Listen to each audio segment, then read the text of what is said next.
Hi, and welcome to the Eagle Eye Overhaul broadcast. My name is David Warrick. I'm your host today. I am joined today by three fabulous guests. Firstly, I've got Danny Ramon. He is head of intelligence and response here at Overhaul. I have got Mauricio Hernandez. He is one of our intel analysts looking after North America. And finally, I have Fabio Marton. And Fabio is our General Director of Operations for Overhaul in Brazil. Gentlemen, thank you so much for joining me and welcome to the Eagle Eye Insights podcast. Thanks for having us, Dave. Thank Always you. a pleasure. So, lots to discuss. I wanted to start off probably, Danny, with you and say, look, when we think about crime and we see all of these reports and we see all of this consternation, there's an element of it which is the first instinct is to think it's opportunistic. It's a little bit like, that scene from Goodfellas where they stop the truck and then they just give the driver a brown envelope and then everybody goes away happy. But it's not like that at all. What we're seeing is a real move in terms of organized crime infiltrating into some of the biggest supply chains in the world and understanding the ability to take that product and turn it into cash really quickly, potentially to fund even worse activities. Tell me your thoughts on this. Absolutely, David. You're 100% correct. Maybe a half a decade or more ago would have been the time when cargo theft would have been considered opportunistic at some points. The scope of what we're dealing with now, though, is really highly organized. We're talking about folks who've been gaining in tradecraft and are definitely connected to organized crime groups. The more traditional type of organized crime groups that you think of when you talk about movies like Goodfellas and things like that, right? As a matter of fact, we just put out a recovery alert today about $1.4 million of consumer electronics that we assisted with the recovery of in California. 8 criminals that were apprehended in that recovery were also apprehended with automatic weapons, high-capacity magazines, over 2 pounds of methamphetamines, and large amounts of cash. That definitely ties them to more severe crimes, more of the traditional transnational organized crime group activities that we've all kind of, I think, associated with organized crime, right? So this is very definitely a very organized play by some very large players who are connected across multiple continents. And it was great to see that recovery. And of course, very timely, Danny, that you organized that for this podcast. So thank you. But it was great to see that recovery. But it really, automatic weapons, drug shipments, cash, movement of electronics. It all sounds a little bit fast and furious. It absolutely does.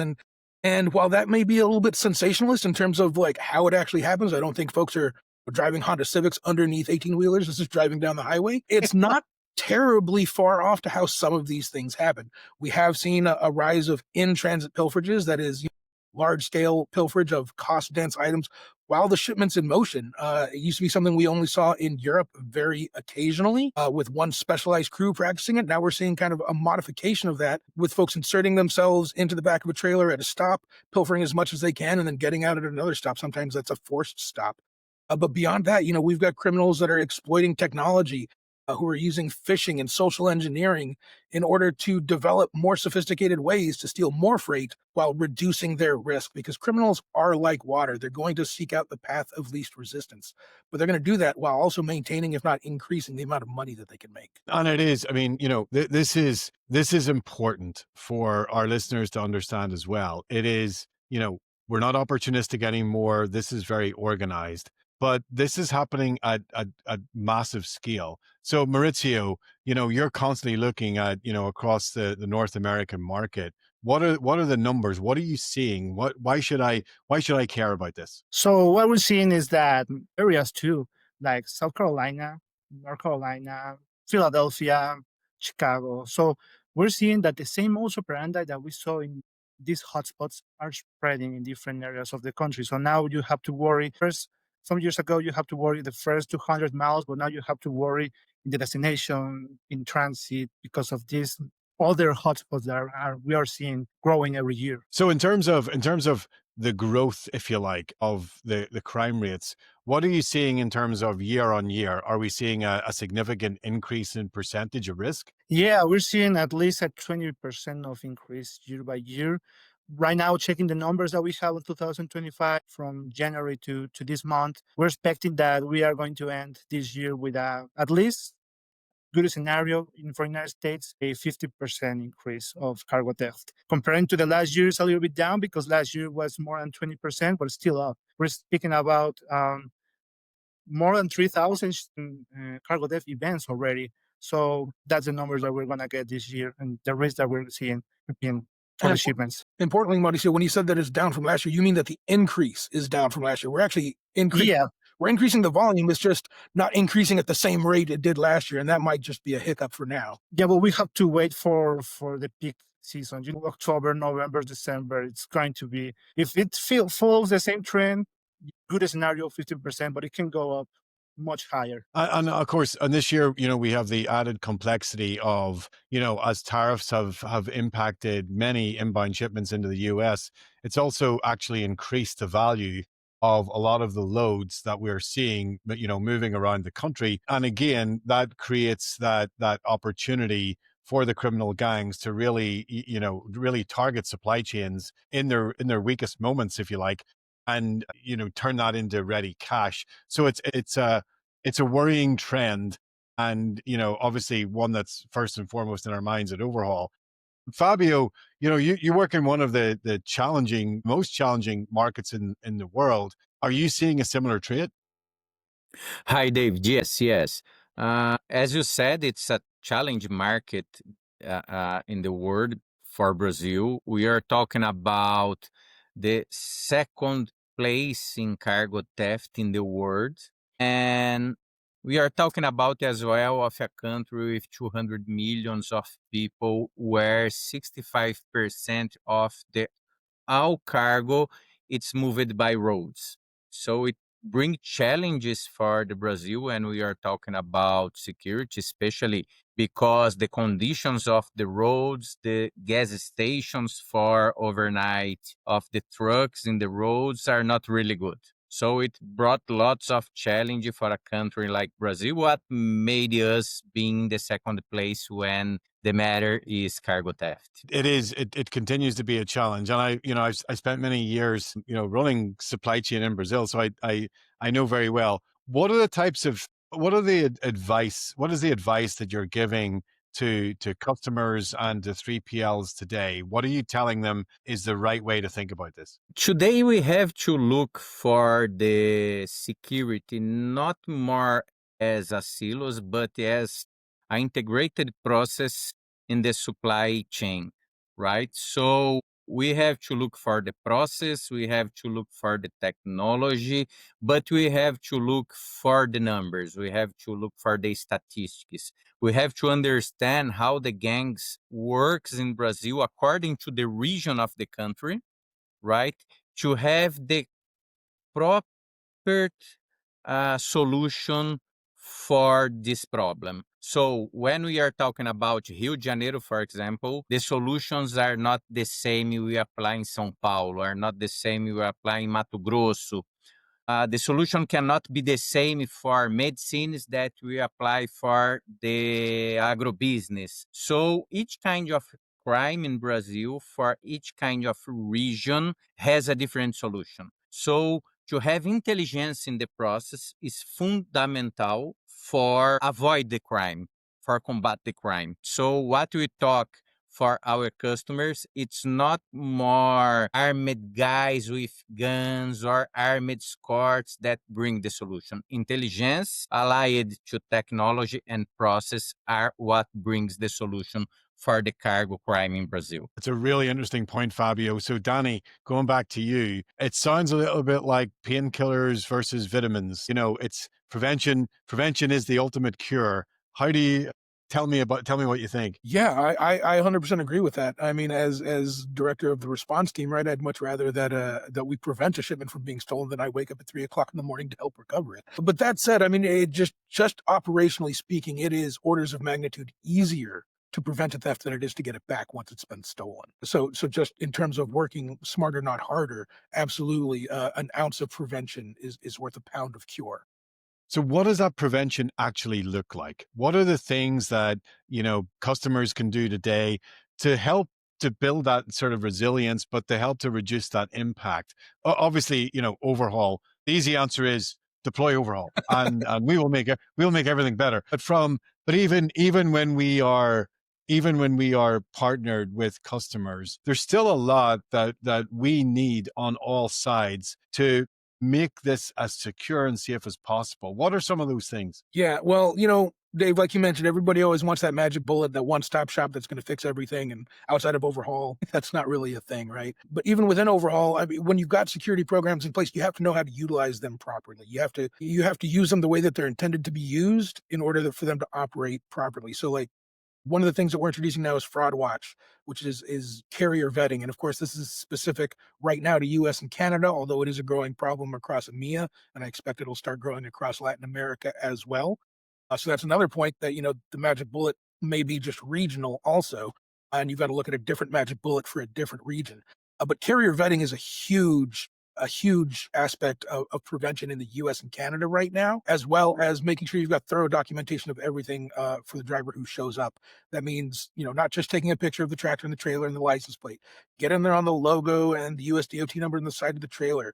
Get the driver's license and a picture of the driver himself. Make sure that the driver matches the photo on his driver's license. Get a picture of the VIN number, because you can change a license plate on a tractor. You can't change the VIN number. And when police are going to be searching for something, that's a much more definite identifier, right? I mean, I could go on and on for days about a whole bunch of things that you could do to mitigate risk, but the short answer is you need a layered security program that specifically addresses the risk within your supply chain, and everybody's supply chain is different. Right.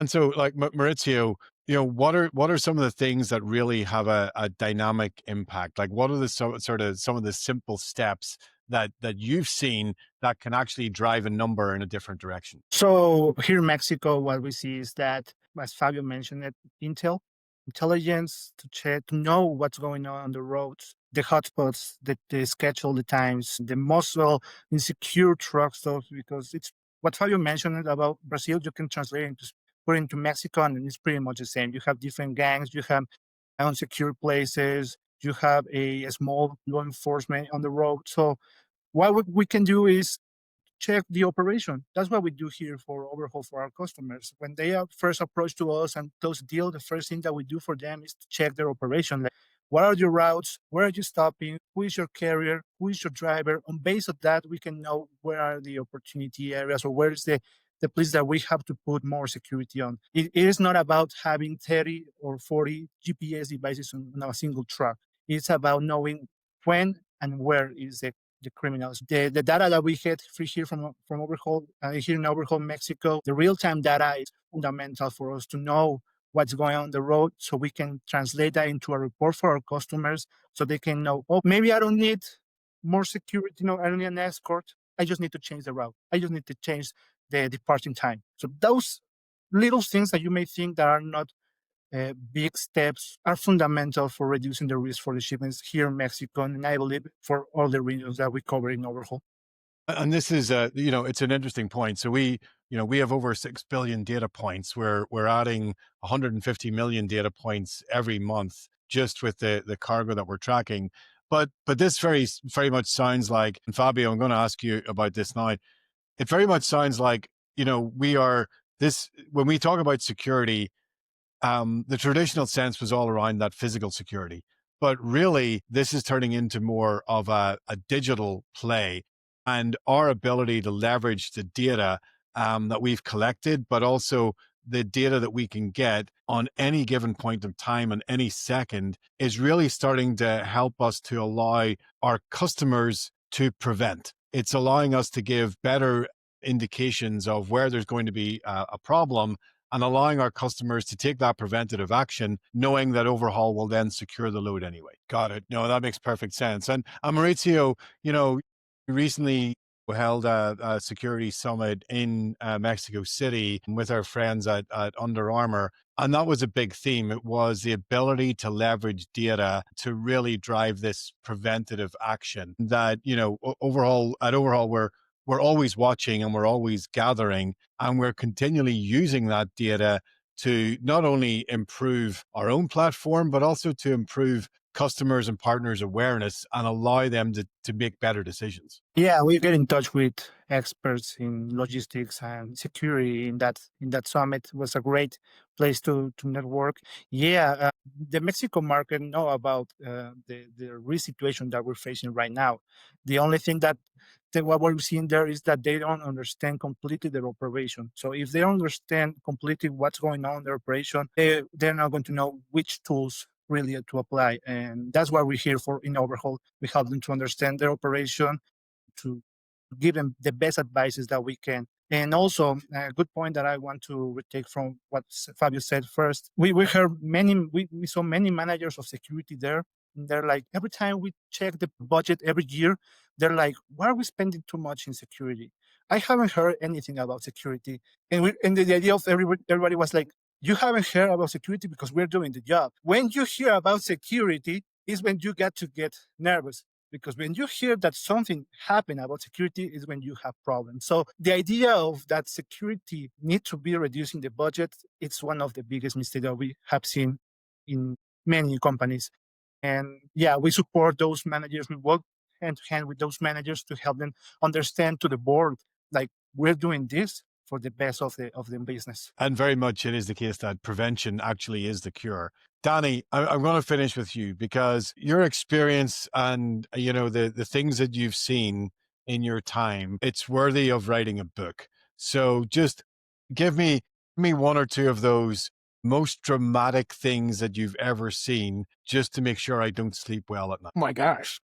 Gonna have to reach back and dig out. One of my favorite things, I think, I'm going to go back to a recovery story because, of course, that's my bread and butter here, is several years ago, and this was with the assistance of John Cannon and Bobby Motley, of course. We'd been tracking a stolen load that had actually turned into 2 stolen loads. This is kind of in the burgeoning days of some of the more advanced strategic methods that we're seeing now that utilize technology and double brokering and the shell game of transloading cargo from one trailer into a different trailer, which essentially launders it from an investigative point of view, right?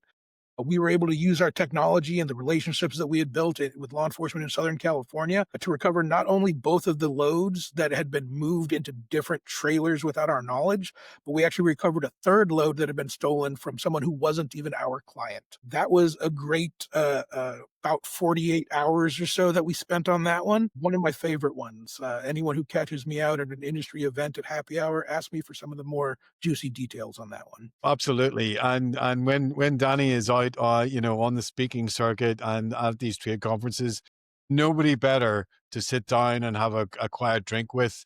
And Danny will absolutely, he will make you realize just how important this topic is and how much time and energy and excitement that we all at Overhaul really have in terms of helping the industry be safer, helping pull this together. Danny, Mauricio, Fabio, thank you so much for joining me. We could talk all day, but unfortunately we have to call it quits now. Thank you all for listening. If you like our content, give us a thumbs up and follow us. If there's something that you'd like us to discuss that we haven't already, please reach out and we will do our best. Thank you so much for joining us today. Cheers, y'all.